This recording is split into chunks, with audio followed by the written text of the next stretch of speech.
Lancement officiel de la formation professionnelle en agroforesterie de 110 jeunes dans la région de Sikasso. Cérémonie d'ouverture des États généraux du sport.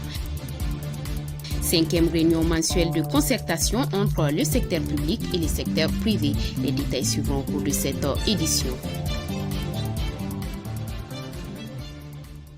Mesdames et messieurs, bonsoir et bienvenue à ce 19h dont j'ai le plaisir de vous le présenter. Ce mardi 22 avril 2025 s'est tenu le lancement officiel de la formation professionnelle en agroforesterie des 110 jeunes à Sikasso à travers son projet Nexus Environnement. L'OIM, en collaboration avec la Direction régionale de l'emploi et la formation de Sikasso, a financé ce projet dans l'objectif de l'insertion et la formation des jeunes migrants de retour au Berkaya. Suivons ensemble pour plus de précisions. Projet Nexus Environnement Migration au Mali et renforcement des données relatives aux déplacements internes et transfrontaliers au Sahel. Projet Tamon est une initiative de l'OIM dans le souci d'une bonne insertion des jeunes migrants de retour au pays. Après une phase de mobilisation et de sélection, 110 jeunes ont été retenus dans la commune des Zugwa, Kadjolo, Niena et la commune urbaine de Sikasso, dont la formation s'étendra sur 45 jours en agroforesterie. L'un des défis majeurs pour l'État dans le développement agricole et dans la lutte contre le chômage. Ces formations vont en droite ligne même des aspirations des hautes autorités du pays, à savoir créer de l'emploi pour la jeunesse du Mali. Au terme de ces formations, les militants, ceux qui vont être admis, seront dotés en kit. Et ces kits leur permettront de mettre en pratique ce qu'ils ont appris. D'où son appellation, la cité verte du Kénédougou, Sikasso est le lieu idéal pour cette formation selon les collaborateurs et un espoir de plus pour la bonne marche du projet. Avec cette formation, nous espérons vraiment un changement avec notamment le projet Tama qui soutient vraiment les migrants de retour concernant des projets comme l'agriculture, l'agriculture, la pêche, d'autres formations. À noter qu'une autre formation se fera dans la filière agro-industrie, dont 40 femmes victimes de violences auront la chance d'y participer pour leur autonomisation et leur insertion sociale et professionnelle. Annoncé également dans les sommaires, la cérémonie d'ouverture des États généraux du sport s'est tenue ce jeudi 24 avril 2025. Un rendez-vous historique qui marque un tournant décisif dans la volonté des autorités de la transition de repenser, renforcer et projeter l'avenir du sport au Mali. Selon le ministre de la Jeunesse et des Sports chargé de l'instruction civique et de la construction citoyenne, M. Abdul Kassim Fomba, ces États généraux se veulent inclusifs, participatifs et orientés vers l'action. Zankawatra pour les détails. Les défis sont nombreux, les infrastructures vétustes ou inégalement réparties, un encadrement technique insuffisant, des conditions de pratique parfois précaires, une visibilité internationale limitée malgré les potentialités indéniables de nos talents. Les opportunités sont tous aussi nombreuses. Le Mali regorge d'une jeunesse passionnée d'athlètes qui brillent souvent contre vent et marée, de fédérations engagées et surtout d'une société qui croit profondément aux vertus du sport.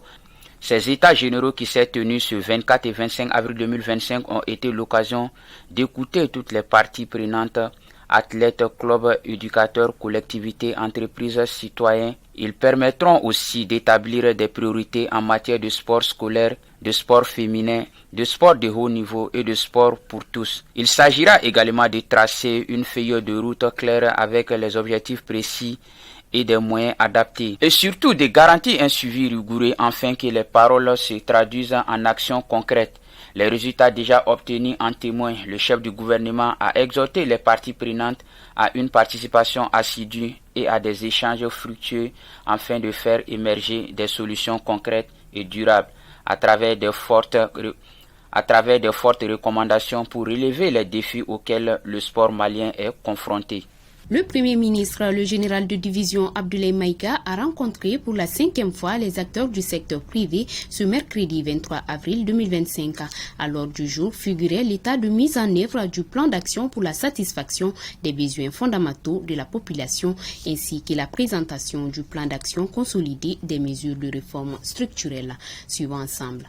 Cette réunion a également servi de cadre pour la présentation de 14 réformes prioritaires proposées par le secteur privé. Celles-ci concernent notamment la suspension de la perception de la taxe sur la valeur ajoutée sur l'importance des 100 000 tonnes de riz, quantité renouvelable, afin d'anticiper les effets des inondations sur les récoltes.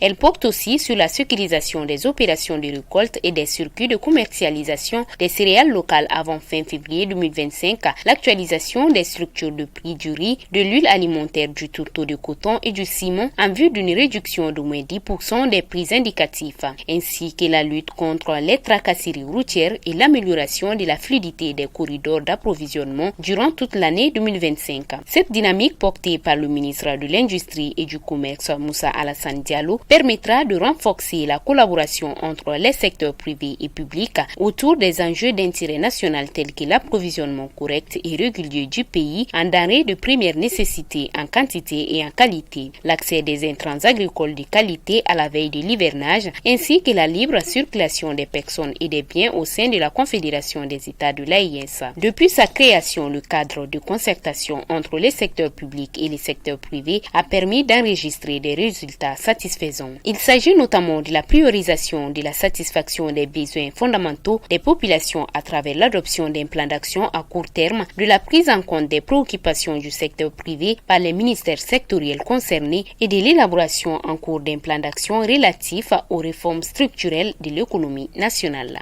Toujours avec les actualités, la cérémonie officielle de lancement de l'assurance volontaire pour la culture s'est tenue ce mercredi 23 avril 2025 au Centre international de conférence de Bamako.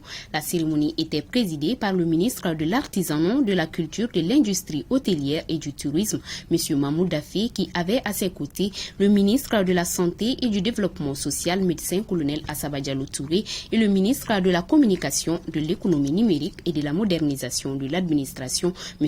Alhamdou Ag Iliena Zankawatra, pour les précisions. Cette initiative marque une avancée majeure en matière de protection sociale pour les artistes, artisans et professionnels du secteur culturel, longtemps laissés en marge des dispositifs classiques de sécurité sociale.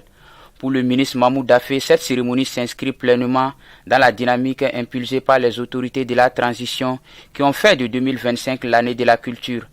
À travers AVOC, les adhérents bénéficieront d'une couverture médicale AMO, d'une pension de retraite, d'allocations familiales et de modalités de paiement flexibles, notamment par les paiements mobiles. La première brique de la sécurisation des artistes et artisans est ainsi posée, a-t-il déclaré, avant de conclure que ce programme ouvre une nouvelle ère de reconnaissance, d'inclusion et de dignité pour les forces vives de la culture malienne.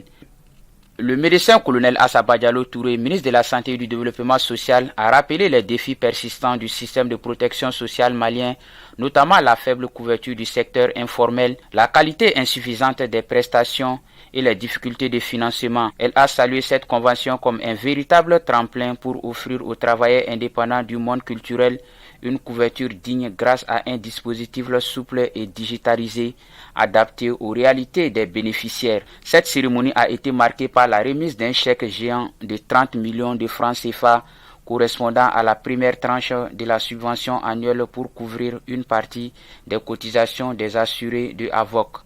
Les artistes de l'ensemble des fêtières de la culture, dont plusieurs se sont enroulés sur place, ont salué cette initiative qui marque un tournant important dans ce secteur. Voilà, c'est tout pour ce soir. Merci pour votre fidélité. Bonne suite de programme sur Kene TV.